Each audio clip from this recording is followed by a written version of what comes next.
The ballroom glittered with 1,000 lights reflecting off crystal chandeliers. Simone Patterson smoothed down her navy blue evening gown, the silk fabric falling perfectly against her brown skin. She had spent hours getting ready for this moment, Trevor's company gala. Her husband had been so excited about tonight, saying it was important for his career. She wanted to look perfect for him. "Are you nervous?" she asked Trevor as they walked through the ornate entrance. He looked handsome in his tailored suit, though he had barely glanced at her all evening. "Just stay close and don't embarrass me," Trevor muttered, checking his phone. Simone's smile faltered, but she pushed the hurt away. He was probably just stressed. This was a big night for him. She could be patient. The ballroom was filled with elegantly dressed people holding champagne glasses and engaging in animated conversations. Simone recognized some faces from Trevor's office, people she had met at a few company picnics over the years. She waved at one woman who had always been kind to her. "Trevor." A loud voice boomed across the room. A tall man in an expensive suit approached them with two others. "There you are. We've been looking for you." "Mr. Harrison, good to see you," Trevor said, his entire demeanor shifting to something more eager and professional. He shook hands with all three men enthusiastically. "Who's this lovely lady?" one of the men asked, smiling at Simone. Simone extended her hand, ready to introduce herself as Trevor's wife. They had been married for 7 years. 7 years of building a life together, or so she thought. "Oh, her?" Trevor laughed, a sound that made Simone's blood run cold. "That's just the maid. She helps around the house. Does the cleaning, cooking, you know. I felt bad leaving her home alone, so I brought her along." The words hit Simone like a physical blow. She stood frozen, her hands still extended in midair. The men looked uncomfortable, exchanging awkward glances. One of them forced a chuckle, unsure how to respond. "Trevor, that's a strange joke," the kind-looking man said nervously. "No joke," Trevor replied, already looking past them toward someone else across the room. "She's good at what she does, though. The house is always spotless." Simone's throat closed up. She could not breathe, could not think. The room seemed to tilt around her. This was not happening. This could not be happening. "Excuse me," she whispered, though no one was listening to her anymore. Trevor had already moved away from the group, making a beeline across the ballroom. Simone followed his path with her eyes and felt her world shatter completely. He was walking toward a beautiful woman in a red dress, Natasha, his colleague from work. The woman he had been texting constantly for months. The woman he claimed was just a friend. Natasha threw her arms around Trevor's neck, kissing his cheek in a way that was far too intimate for co-workers. They laughed together, their heads close, their body language screaming couple. Simone watched as Trevor's hand rested on the small of Natasha's back, the same way he used to touch her years ago before he stopped touching her at all. "Trevor, darling, I've been waiting for you," Natasha purred loud enough for nearby people to hear. "Come meet some of my contacts. They're very interested in working with you." Trevor beamed at her like she had hung the moon. He never looked at Simone that way anymore. In fact, he barely looked at her at all these days. Another group of colleagues approached them, and Simone watched in horror as Trevor introduced Natasha. "This is Natasha Chin, my business associate and close friend. She's been instrumental in helping me land several major accounts this year." "Friend?" one woman asked with raised eyebrows. "Trevor, come on. Everyone knows you two are together." "Well," Trevor smiled, pulling Natasha closer, "we've been keeping it quiet for professional reasons, but yes, Natasha is my partner. In every sense of the word." Simone's legs nearly gave out beneath her. Her vision blurred with tears she refused to let fall. Not here. Not in front of all these people. She had to get out of this ballroom. She had to escape before she broke down completely. She turned and walked as calmly as she could toward the restroom, her heels clicking against the marble floor. Behind her, she could hear Trevor's laughter mixing with Natasha's high-pitched giggle. No one came after her. No one noticed her leaving. No one cared. The restroom was blessedly empty. Simone gripped the edge of the marble sink, staring at her reflection in the ornate mirror. Her makeup was still perfect. Her hair was still styled beautifully. On the outside, she looked like she belonged at this elegant event. But inside she was crumbling. How had it come to this? When had Trevor stopped seeing her as his wife and started seeing her as something less than human? When had she become so invisible, so worthless in his eyes? The bathroom door opened and two women entered, laughing about something. They stopped when they saw Simone. "Oh honey, are you okay?" one of them asked. Simone nodded quickly, grabbing a tissue to dab at her eyes. "I'm fine. Just something in my eye." "That's Trevor's wife, isn't it?" the other woman whispered, though not quietly enough. Did you hear what he said about her? Calling her the maid? That was so cruel. And everyone knows about him and Natasha. It's been going on for at least a year. A year. Simone's hand shook. She had suspected for months, but hearing confirmation made it real in a way that shattered something deep inside her chest. He's such a jerk, the first woman agreed. She seems so sweet too. I met her at the summer picnic. She was really nice. Too nice for him, that's for sure.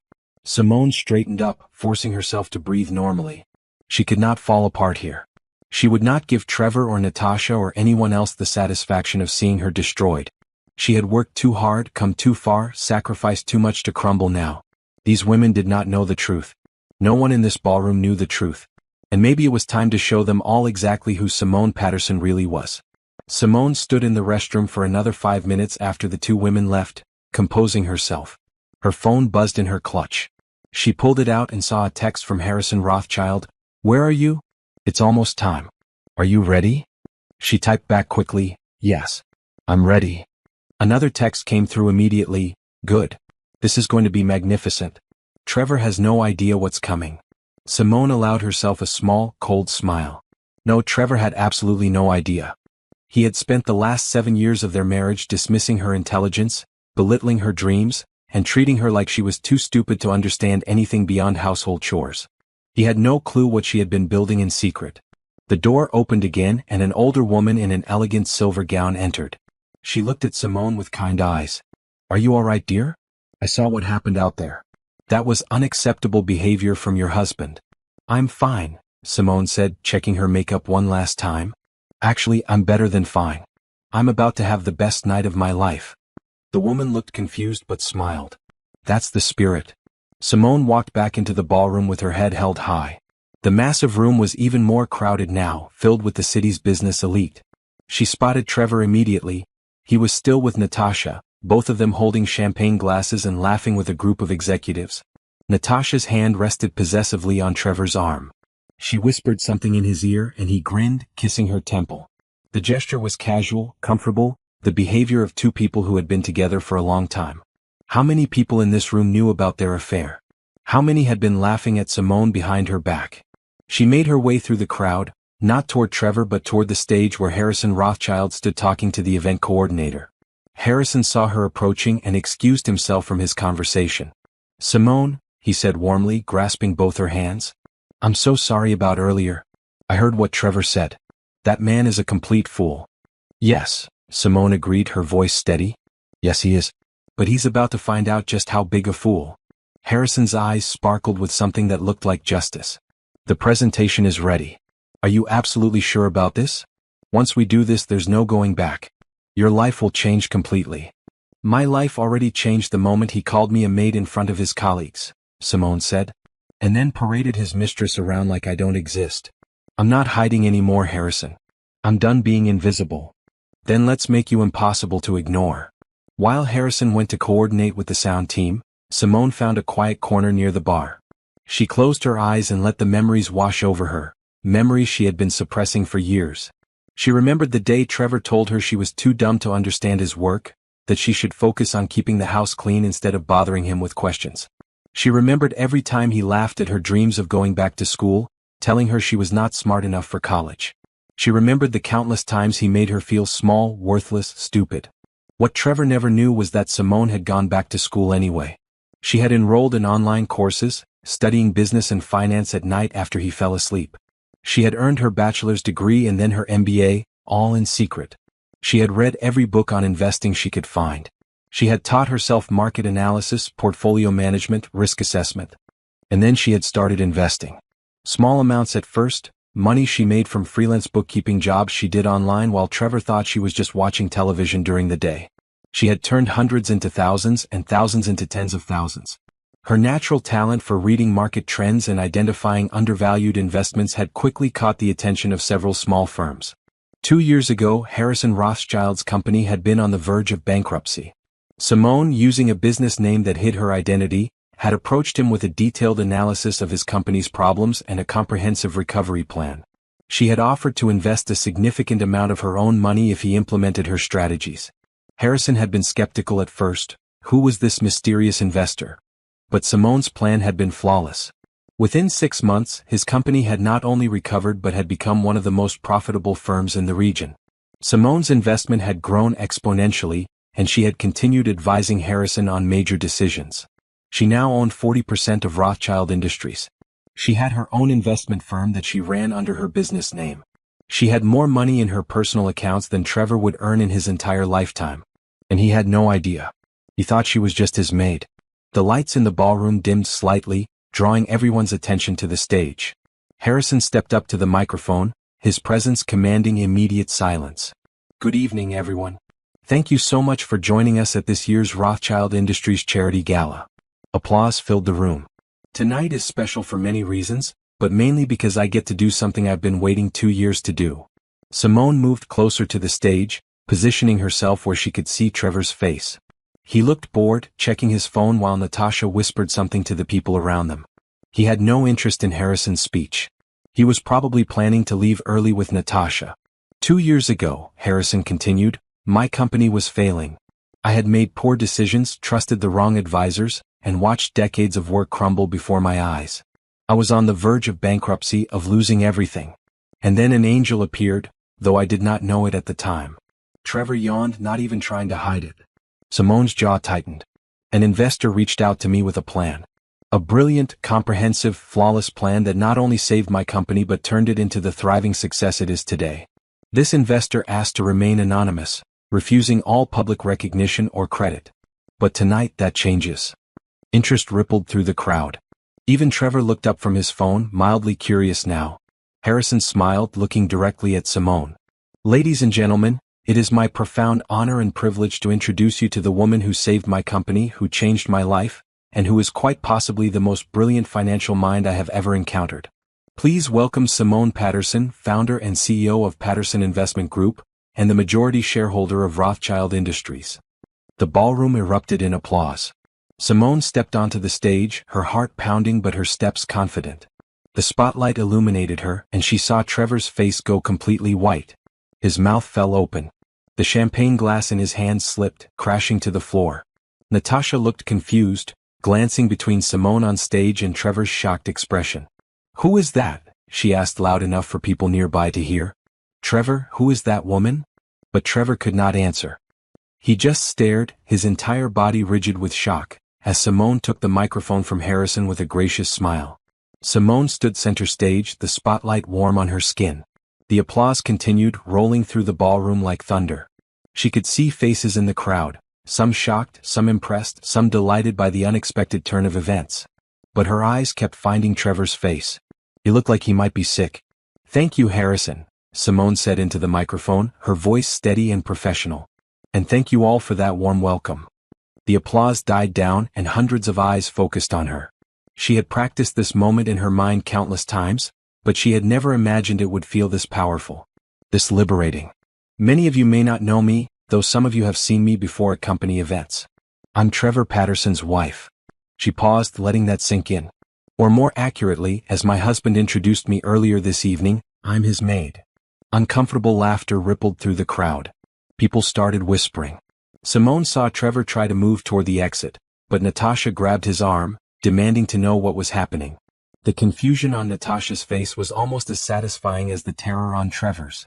"For the past 7 years of our marriage, my husband has told me I'm not smart enough to understand business. That I should focus on cleaning and cooking. That my place is in the home, serving him." Simone's voice remained calm, almost conversational. "And I let him believe that. I let him underestimate me. Because while he was busy dismissing my intelligence and apparently carrying on an affair with his colleague, I was building something he could never imagine."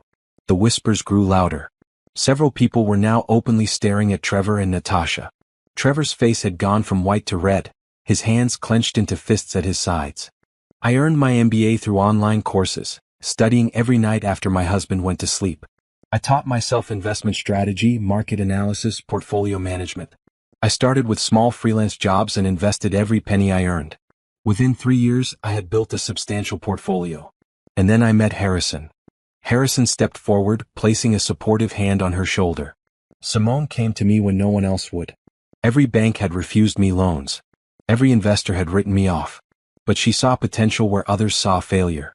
She invested her own money, provided guidance, and turned my company around completely. She is the reason Rothschild Industries exists today. Patterson Investment Group now manages over $40 million in assets, Simone continued.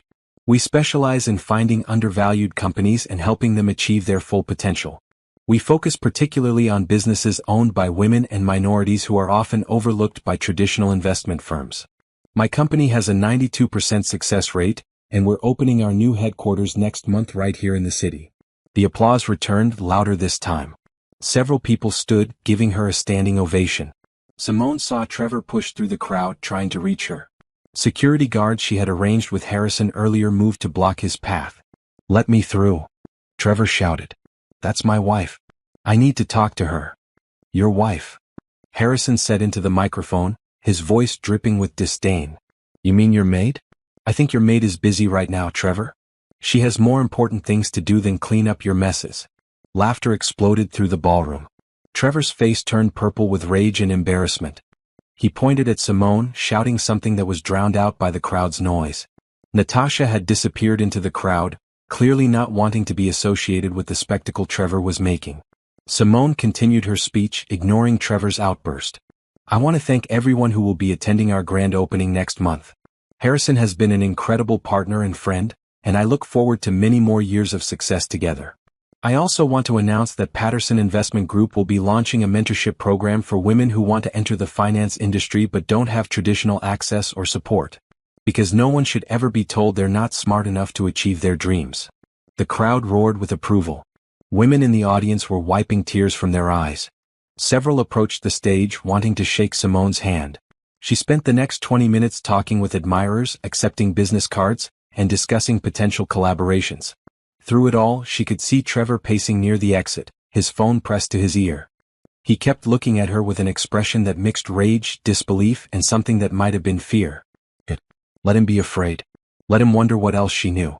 Let him realize that the woman he had dismissed and betrayed was actually far more powerful than he could ever be.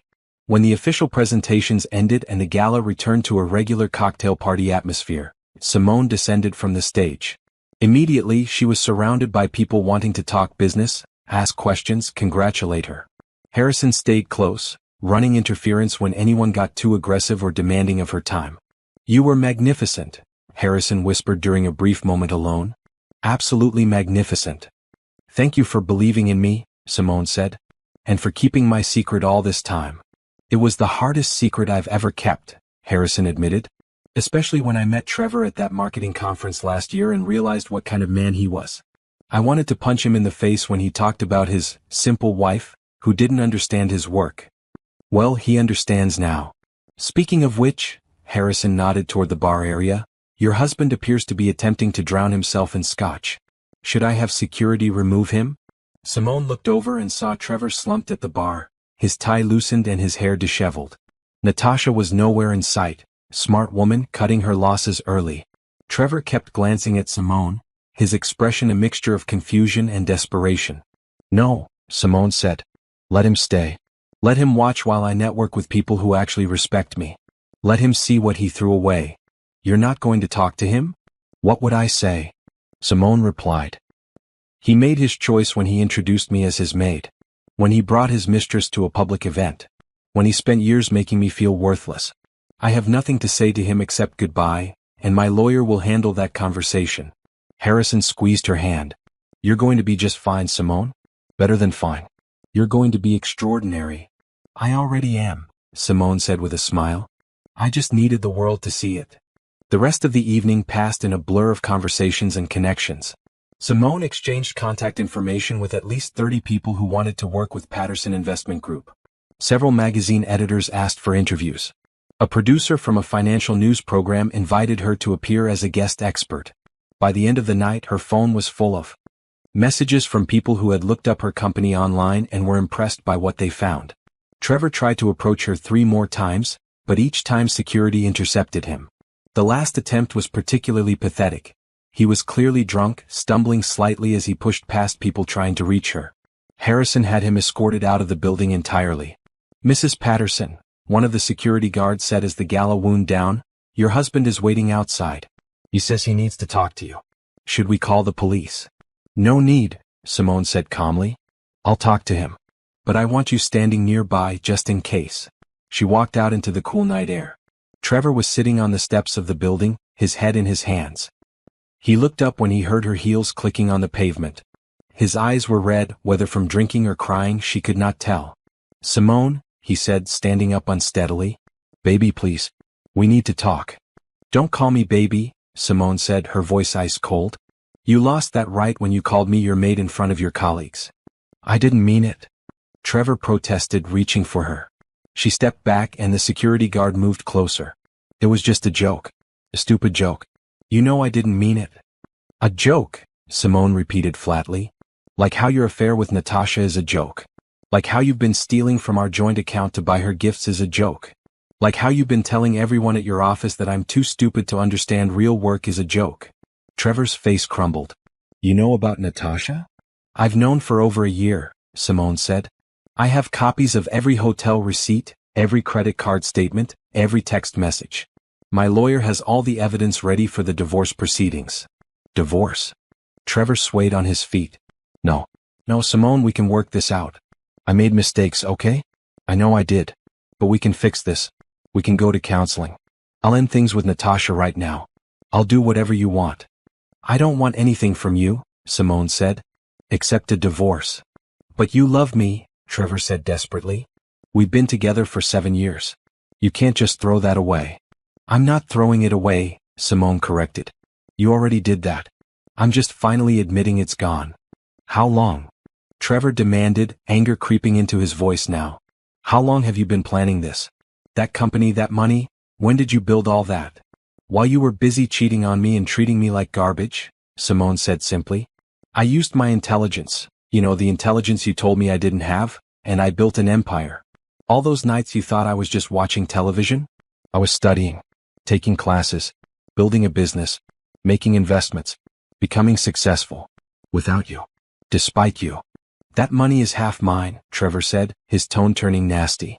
We're married. Community property. Your company, your investments, I'm entitled to half of all of it. Simone smiled, and it was not a nice smile. Actually, you're not. All of my business assets were acquired through money I earned independently from my work, not from any marital assets. I kept meticulous records. Every penny came from freelance work I did on my own. And just to be thorough, I had 3 different lawyers review everything. You're entitled to nothing. Trevor's face twisted with rage. You can't do this to me. That's not fair. Fair? Simone's voice rose slightly. You want to talk about fair? Was it fair when you told people I was your maid? Was it fair when you brought your mistress to a public event and humiliated me? Was it fair when you spent years making me feel worthless and stupid? I'm sorry. Trevor shouted. How many times do I have to say it? I'm sorry. I was wrong. But you can't just destroy my life because I made some mistakes. I'm not destroying your life, Trevor. I'm just removing myself from it. You can figure out the rest on your own. Simone, please. Trevor's anger collapsed back into desperation. I need you. The house, I don't have anywhere to go. My job. The house is in my name, Simone interrupted. I bought it with my investment earnings 3 years ago. You never even looked at the paperwork you signed. You just assumed it was in your name because that's how much you underestimated me. Trevor staggered backward like she had slapped him. The house is yours? Everything is mine, Simone said. The house, the cars, the furniture. I own all of it. You have until Monday to collect your personal belongings. After that, anything you leave behind will be donated. Where am I supposed to go? I suggest Natasha's apartment, Simone said. Since you love her so much. She broke up with me. Trevor cried. After what happened tonight, she said she couldn't be seen with me anymore. It would hurt her career. She blocked my number. Simone felt zero sympathy. That's not my problem. Everything I have is falling apart, Trevor said, tears streaming down his face now. My marriage, my relationship with Natasha, my job. Your job? Simone asked sharply. What about your job? Trevor looked at her with hollow eyes. Harrison Rothschild called my boss. He's pulling all of Rothschild's accounts from our firm. That's millions of dollars in business. My boss said it's my fault for embarrassing you tonight. He's probably going to fire me on Monday. Good, Simone said without an ounce of remorse. Maybe this will teach you that actions have consequences. How can you be so cold? Trevor demanded. Where's the woman I married? The sweet, kind woman who always supported me? You killed her, Simone said quietly. Every time you dismissed my intelligence, every time you made me feel small, every time you chose Natasha over me, you killed the woman who loved you. I'm what's left. And I'm stronger than you ever imagined I could be. The security guard cleared his throat. Mrs. Patterson, your car is here. Simone looked past Trevor to see her sleek black car pull up to the curb. Her driver stepped out and opened the door for her. Goodbye, Trevor, Simone said. My lawyer will be in touch. Simone, wait. Trevor grabbed her arm. The security guard immediately intervened, pulling Trevor back. Do not touch me, Simone said, her voice deadly calm. Ever again. She got into her car without looking back. As they pulled away from the curb, she allowed herself one glance in the side mirror. Trevor was on his knees on the sidewalk, his head in his hands, looking utterly destroyed. Simone turned away and did not look back again. Monday morning arrived cold and clear. Simone woke up in the penthouse apartment she had rented 2 months ago in preparation for this moment. Trevor did not know about this place. No one from her old life did. It was hers alone, a fresh start, a new beginning. Her phone showed 37 missed calls from Trevor and twice as many text messages. She had not blocked his number yet because her lawyer advised keeping a record of his harassment. She scrolled through the messages without reading them carefully. They were all variations of the same themes: begging, bargaining, threatening, crying. She deleted them all and went to make coffee. At 9 in the morning her doorbell rang. She checked the security camera and saw her lawyer, Patricia Foster, standing in the hallway with a briefcase. Simone opened the door. Good morning, Patricia said. Are you ready for this? More than ready, Simone replied. They sat at Simone's dining table, and Patricia pulled out a thick folder of documents. These are the divorce papers. I've included everything we discussed. Evidence of the affair, documentation of his financial infidelity using marital funds for gifts to his mistress, proof that all your business assets are separate property. He has no grounds to contest any of it. What about the house? Simone asked. The house is entirely in your name. You purchased it using funds from your business account, which has always been separate from any joint accounts. He has no claim to it whatsoever. I've included an eviction notice giving him until Wednesday to remove his personal belongings. And if he refuses to leave? Then we involve the police, Patricia said firmly. But I don't think it will come to that. Men like Trevor are bullies who fold when they realize they have no power. Once he sees all this evidence, once he understands that you've outsmarted him at every turn, he'll leave quietly. Patricia was right.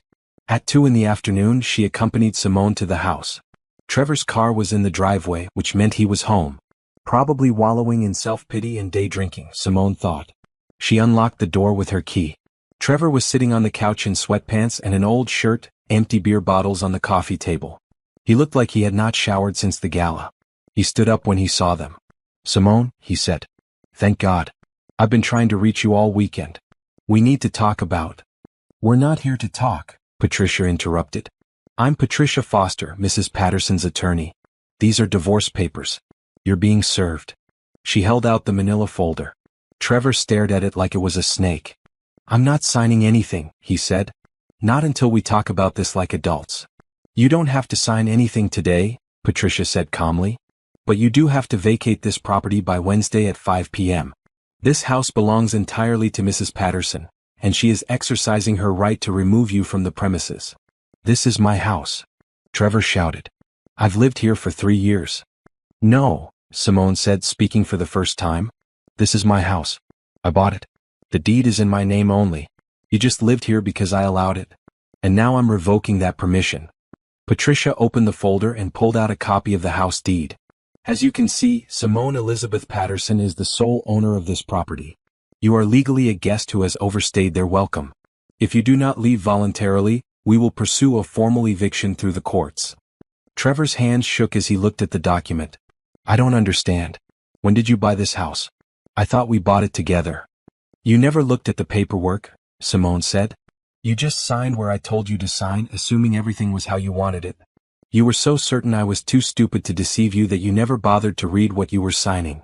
Also in this folder, Patricia continued, pulling out more papers, you'll find copies of all evidence of your extramarital affair with Natasha Chin. Hotel receipts, credit card statements showing purchases of jewelry and gifts, text messages retrieved from cloud backups, and statements from several witnesses who saw you together in compromising situations. Trevor's face went pale. Where did you get all this? From your own accounts, Simone said. You used our joint credit card to buy Natasha's gifts. You used our joint account to pay for hotel rooms. You were so arrogant, so sure I would never check, that you didn't even try to hide it. I've been documenting everything for over a year. Patricia laid out page after page of evidence on the coffee table. These text messages are particularly interesting. In several of them you discuss your wife's intelligence, or lack thereof according to you. You call her stupid, naive, clueless. You and Miss Chin laugh about how easy she is to fool. Simone watched Trevor's expression shift from shock to horror to despair as he recognized his own words on those pages. She felt nothing. No anger, no sadness, no satisfaction.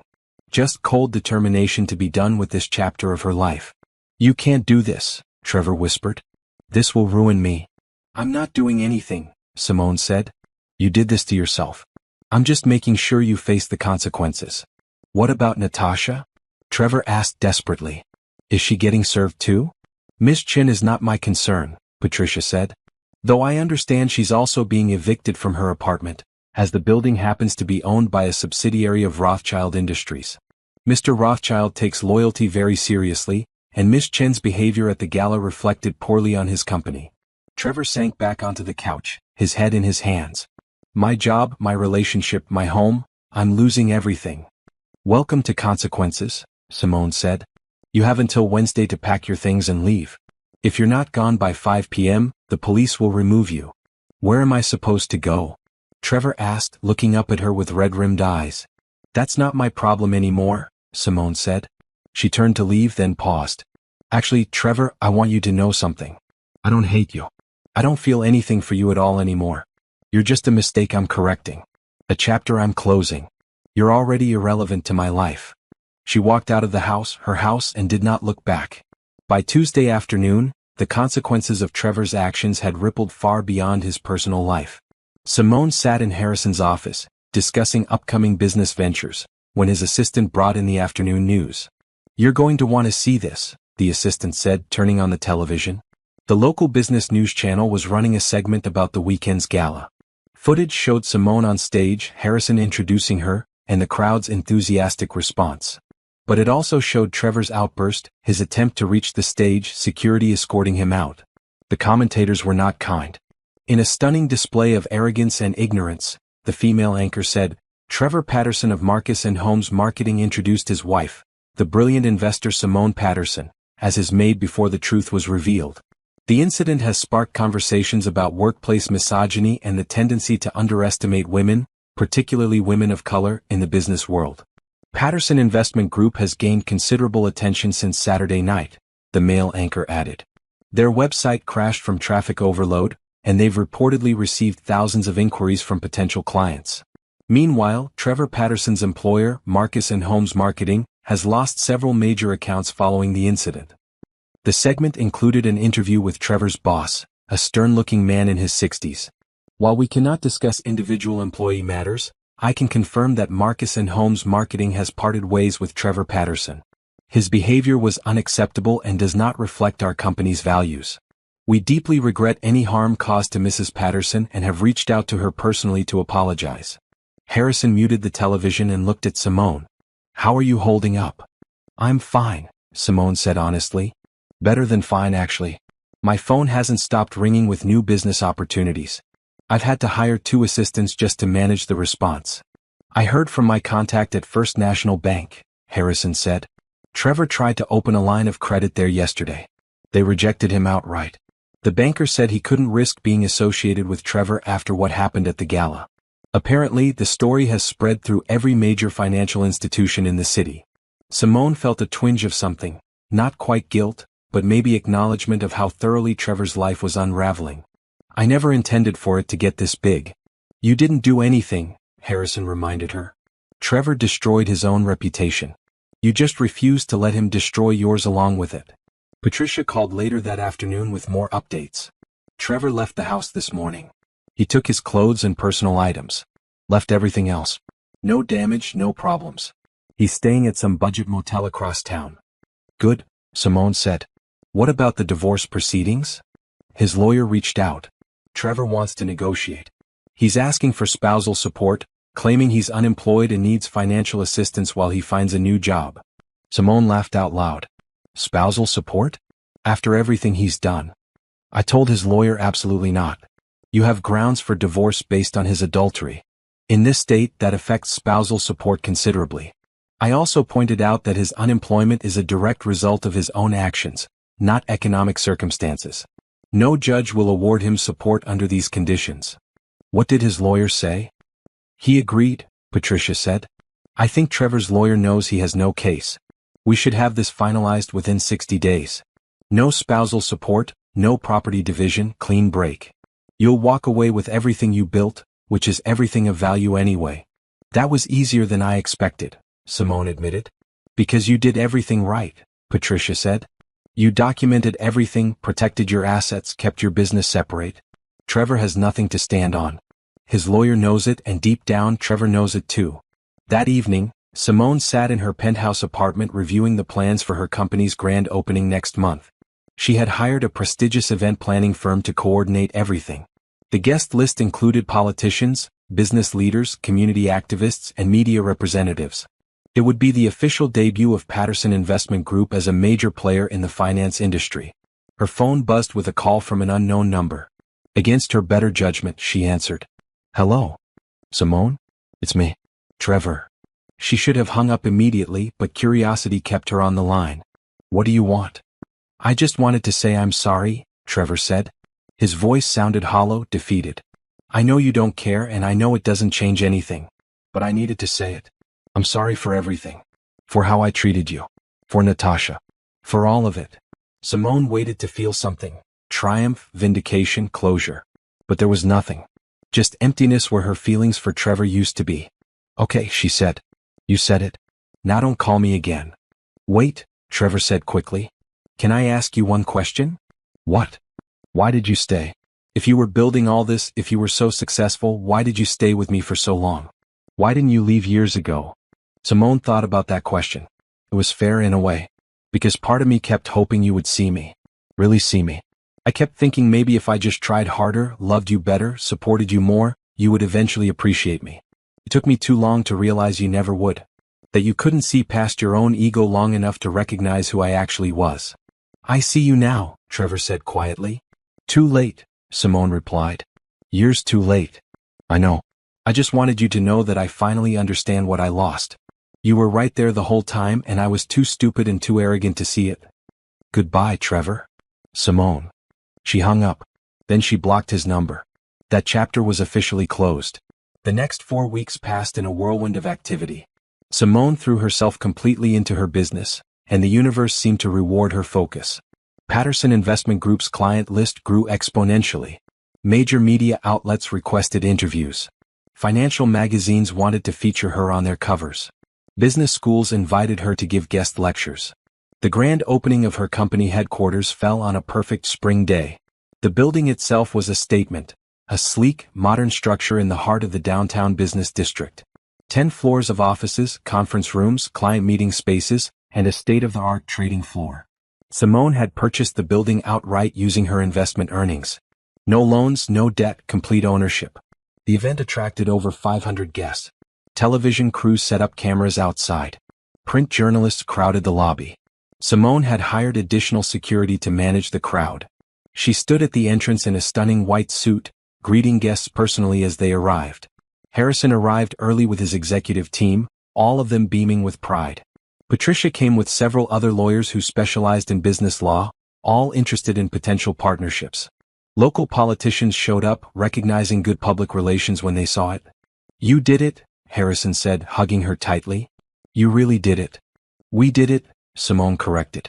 I couldn't have gotten here without your support. Nonsense. You're a force of nature, Simone. I just had the good sense to get out of your way and let you work. The formal program began at noon. Simone stood before a podium in the building's main atrium, looking out at hundreds of faces turned toward her with respect and admiration. No one here saw her as a maid. No one here dismissed her intelligence.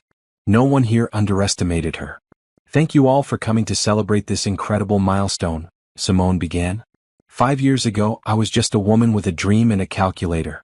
Today, I stand before you as the CEO of a company that manages over $50 million in assets for clients across the country. Applause filled the atrium. Simone waited for it to die down before continuing. Patterson Investment Group was founded on a simple principle.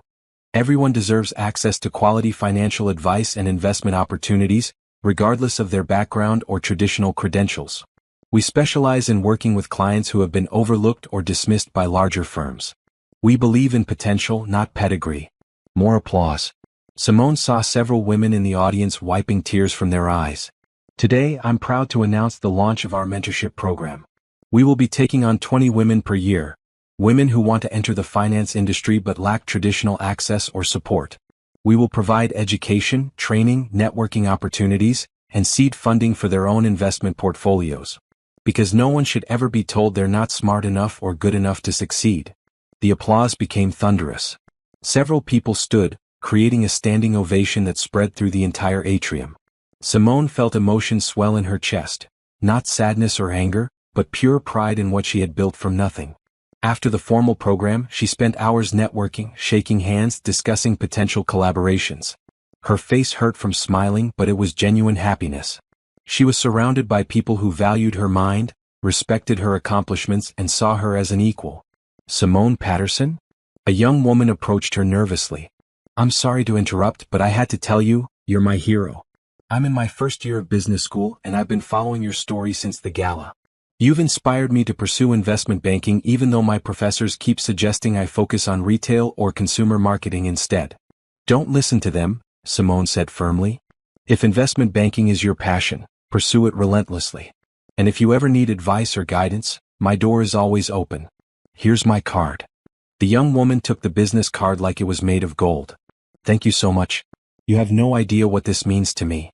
Actually, Simone said with a smile, I know exactly what it means. Someone believed in me when I needed it most, and that changed everything. Pay it forward. Throughout the evening, similar exchanges happened dozens of times. Women approached Simone to share their stories of being dismissed, underestimated, or discouraged from pursuing their ambitions. Each one left with encouragement, advice, and often a direct connection to resources that could help them succeed. By the time the event wound down around 9 p.m., Simone was exhausted but fulfilled. She stood in her top-floor office, looking out at the city lights below. This building, this company, this life, it was all hers. She had built it from nothing, despite every obstacle, despite every person who told her she could not do it. Her phone buzzed with a text from an unknown number. For a moment, she worried it was Trevor finding a new way to contact her. But the message read, Congratulations on your success. You were always too good for him. Natasha. Simone stared at the message, trying to decide how she felt about it. Was it an apology? An olive branch? A moment of genuine reflection from the woman who had helped destroy her marriage? She deleted it without responding. Natasha was part of her past, just like Trevor. Simone's energy belonged in her future now. 3 months after the Gala, Trevor's life had settled into a new reality that he had never imagined possible. He was working as a junior marketing coordinator at a small firm that handled local businesses. A massive step down from his previous position. His new boss was 15 years younger than him and treated him like an intern. His salary had been cut in half. He could barely afford his studio apartment in a rundown building across town. Simone knew all this not because she cared, but because Patricia kept her informed of any developments that might affect the divorce proceedings. The final papers were scheduled to be signed next week. After that, Trevor would be completely erased from her life. But before that could happen, Trevor's parents reached out. Simone was in her office when her assistant buzzed to say Eleanor and Richard Patterson were in the lobby, asking to see her. For a moment, Simone considered refusing them. Trevor's parents had never been kind to her during the marriage. Eleanor had constantly made comments about Simone's education level, her choice of clothing, her cooking skills. Richard had barely acknowledged her existence. But curiosity won out. She told her assistant to send them up. Eleanor and Richard entered her office looking uncomfortable and out of place. They were in their 60s, well-dressed and well-off, but clearly intimidated by the obvious success surrounding them. Simone did not stand to greet them. She simply gestured to the chairs across from her desk. "What can I do for you?" she asked coolly. Eleanor cleared her throat. "We wanted to apologize for how we treated you during your marriage to our son. We were wrong about you. Very wrong. And we wanted to ask if you might consider helping Trevor. Richard added quickly. He's struggling so much right now. No job prospects, no money, living in that terrible apartment. Stop, Simone interrupted. You came here to ask me to help Trevor? He's our son, Eleanor said desperately. We love him. We know he made terrible mistakes, but he's learned his lesson. He's changed. Has he? Simone asked. Or is he just sad because he's facing consequences for the first time in his privileged life? Richard bristled. That's not fair. Trevor is genuinely sorry for what he did to you. I don't care if he's sorry, Simone said flatly. His feelings are not my responsibility. But you have so much, Eleanor pleaded. Your company, your success, your money. You could help him get back on his feet. Maybe talk to some of your contacts, help him find a better job. No, Simone said firmly. Absolutely not. Why not? Richard demanded. You used to love our son. Doesn't that mean anything to you anymore? I did love your son, Simone agreed. I loved him for 7 years while he treated me like I was worthless. While he dismissed my intelligence and made me feel small. While he cheated on me and humiliated me publicly. That love died, Mr. Patterson. Your son killed it. People make mistakes, Eleanor said, tears welling in her eyes. He deserves a second chance. He had 7 years of chances, Simone replied. 7 years to see me, to value me, to treat me with basic respect. He chose not to take any of those chances. These consequences are his own doing. You're being cruel, Richard said, his voice hard. You're punishing him for mistakes. No, Simone interrupted again. I'm not punishing him at all. I'm simply refusing to save him from himself. There's a difference. We always knew you were cold, Eleanor said bitterly, her sadness transforming into anger. Trevor told us you were becoming distant, uncaring. Now we see he was right. Simone stood up, signaling the meeting was over. Get out of my office. We came here to... Get out, Simone repeated, her voice deadly calm. You came here asking me to help the man who betrayed me, the man you both looked down on me for marrying in the first place. You never respected me. You never thought I was good enough for your precious son. And now that I've proven myself to be far more successful than Trevor ever was or ever will be, you still can't see me as anything other than a tool to fix your son's problems. Eleanor and Richard stood awkwardly, unsure what to say.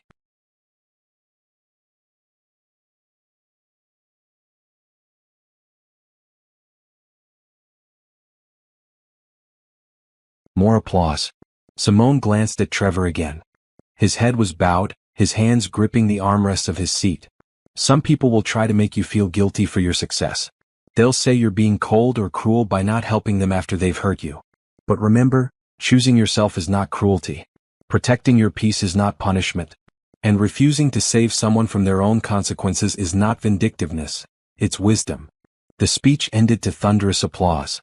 Simone answered questions from the audience for 20 minutes, each answer demonstrating her expertise and intelligence.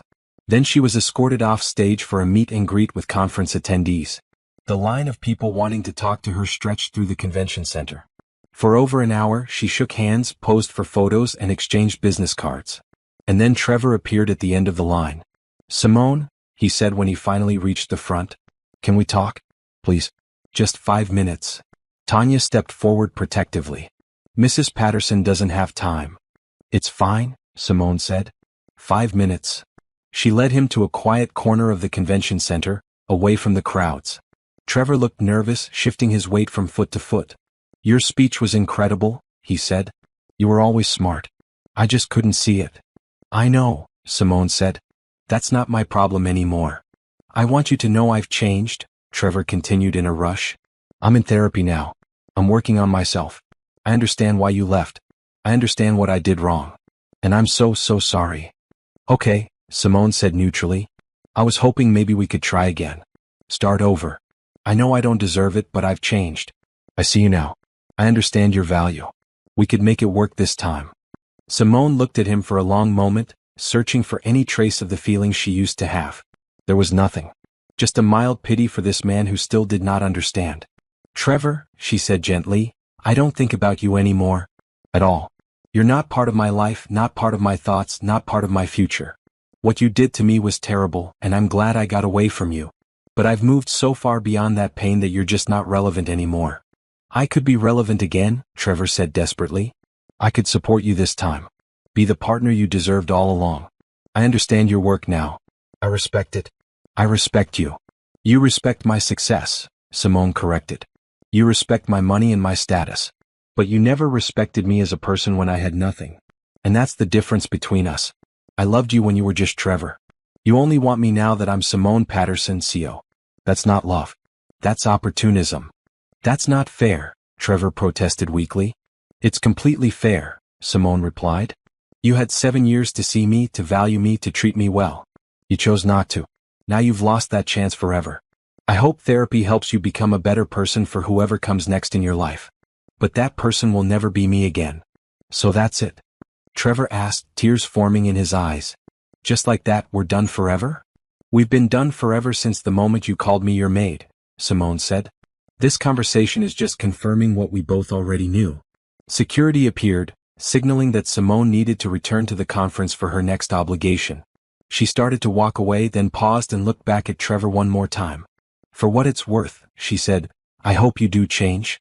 I hope you learn from this and treat your next partner with the respect and dignity every person deserves. But that's not about me anymore. That's about you becoming someone you can be proud of.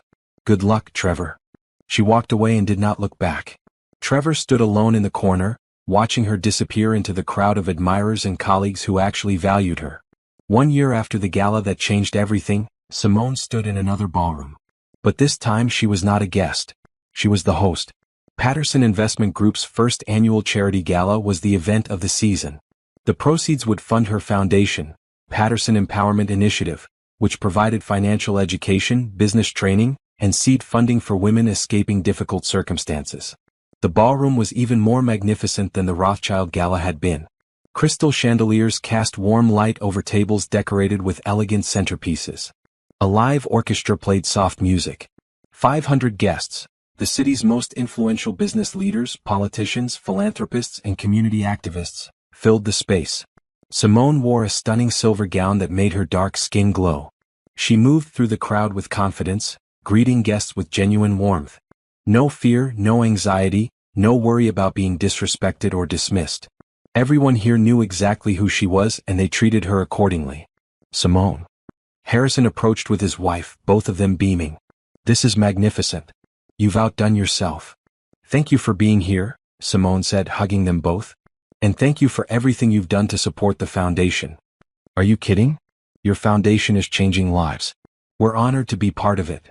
Patricia arrived with her husband, both dressed elegantly. The legal clinic you funded opened last week, Patricia told her excitedly. We've already seen 40 clients. Women who need help with divorce proceedings, custody issues, financial abuse cases. They're getting quality legal representation they could never afford otherwise. You're making such a difference, Simone. Throughout the evening, people approached to thank her for various ways the foundation had impacted their lives or their communities. A woman who had used the foundation's business training program to open her own boutique. A single mother who had received financial counseling and was now building savings for the first time. A college student who had received a scholarship funded by Patterson Empowerment Initiative. The formal program began at 8 p.m. Simone took the stage, looking out at the crowd of supporters and beneficiaries. Her heart swelled with pride and purpose. Thank you all for being here tonight, she began. A year ago, I experienced one of the most humiliating moments of my life. But that moment became a catalyst for change, not just in my life, but hopefully in the lives of many women who face similar challenges. She went on to discuss the foundation's first-year achievements. They had helped 80 women start their own businesses. They had provided financial education to over 300 women through free workshops and seminars. They had funded legal representation for women escaping domestic violence or financial abuse. They had created a mentorship network connecting successful businesswomen with those just starting their journeys. But we're just getting started, Simone continued. Next year we're expanding the program nationally. We're partnering with universities to create scholarship opportunities. We're opening regional offices in 3 more cities. We're building something that will outlast all of us, a legacy of empowerment and independence for generations of women to come. The applause was deafening. Harrison stood to present Simone with a check from Rothschild Industries, a $1 million donation to the foundation.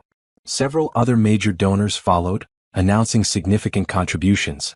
By the end of the evening, the foundation had raised over $5 million. After the formal program, Simone mingled with guests, exhausted but happy. She was approached by a young woman who looked vaguely familiar. "Mrs. Patterson? I don't know if you remember me. I'm Destiny. We met at your headquarters opening. I was the business school student who wanted to go into investment banking." "Of course I remember," Simone said with a smile. "How are you doing? Because of your mentorship program, I got an internship at Rothschild Industries this summer. And they just offered me a full-time position after I graduate. I start next month. You changed my life, Mrs. Patterson. You believed in me when no one else did." Simone felt tears sting her eyes. "You changed your own life, Destiny. I just opened a door. You walked through it." "Well, thank you for opening that door," Destiny said, hugging her impulsively. "I'll spend my whole career paying it forward, I promise." As the gala wound down and guests began to leave, Simone stood on the balcony overlooking the city. The night air was cool and refreshing. She felt Harrison's presence beside her before he spoke. "Are you happy?" he asked. "Yes," Simone said without hesitation. "I'm happy. I'm successful. I'm free. I'm doing meaningful work. I'm surrounded by people who respect and value me. I'm exactly where I'm supposed to be." "Any regrets?" Simone thought about that question. "I regret wasting 7 years on someone who didn't deserve me. But I don't regret leaving. I don't regret building this life. And I definitely don't regret choosing myself." "Trevor tried to get a ticket to tonight's event," Harrison mentioned casually. "His application was denied, of course." "I didn't need to know that," Simone said with a laugh. "But thank you for telling me anyway. He's apparently still at that small marketing firm. Still struggling financially. Still alone. Natasha moved to another city, by the way. Fresh start." "Good for her," Simone said, meaning it. "Everyone deserves a fresh start." "Do you ever wonder what might have happened if Trevor had just treated you well? If he had recognized your worth from the beginning?" "No," Simone said firmly. "Because maybe if he had treated me well, I would have been content to stay small. Maybe I needed him to push me away so I could find my own strength." Everything happened exactly how it was supposed to happen. Inside the ballroom, her team was cleaning up and preparing to close down the event. Simone watched them work together efficiently, this incredible group of people she had assembled. Her empire. Her creation. Her legacy. "You know what the best revenge is?" Simone asked Harrison. "What?" "This," she said, gesturing to the ballroom, the foundation, the life she had built. "Living so well that the people who hurt you become irrelevant. Building something so beautiful that their ugliness can't touch it. Becoming so successful that their attempts to diminish you just make them look foolish." "That's exactly what you've done," Harrison agreed. "You didn't just survive, Simone. You thrived. You took the worst moment of your life and transformed it into something that helps thousands of other women. That's not revenge. That's triumph." Simone smiled, feeling peace settle over her like a warm blanket. She had started this journey broken and humiliated, desperate to prove her worth to someone who would never see it. But somewhere along the way she had stopped trying to prove anything to Trevor or anyone else. She had simply started building the life she deserved. A life of success, purpose, respect, and genuine fulfillment. Her phone buzzed with a notification. It was an article from a major business magazine. Simone Patterson named one of the top 50 entrepreneurs of the year. She showed it to Harrison, who grinned. "Congratulations," he said. "Though I'm not surprised. You're unstoppable." "We're unstoppable," Simone corrected. "I couldn't have done any of this alone." "Yes, you could have," Harrison said seriously. "You would have found a way. That's who you are. That's who you've always been. Trevor just couldn't see it." Simone looked out at the city lights one more time. Somewhere out there, Trevor was living his diminished life, probably still wondering how everything had gone so wrong. But that was his story now, not hers. Her story was about rising from the ashes, about building something extraordinary from pain and humiliation, about becoming the woman she was always meant to be. "Come on," Simone said, linking her arm through Harrison's. "Let's go home. We have work to do tomorrow. The Patterson empire doesn't build itself." They walked back through the ballroom together, past the banners bearing her foundation's name, past the photos of women who had been helped, past all the evidence of success and impact and meaning. Simone turned off the lights and locked the door behind her, literally and figuratively closing the chapter on her past. Tomorrow was waiting, full of possibilities, opportunities, and adventures. And Simone Patterson, CEO, philanthropist, entrepreneur, and survivor, was ready to meet it head-on. Her revenge was complete.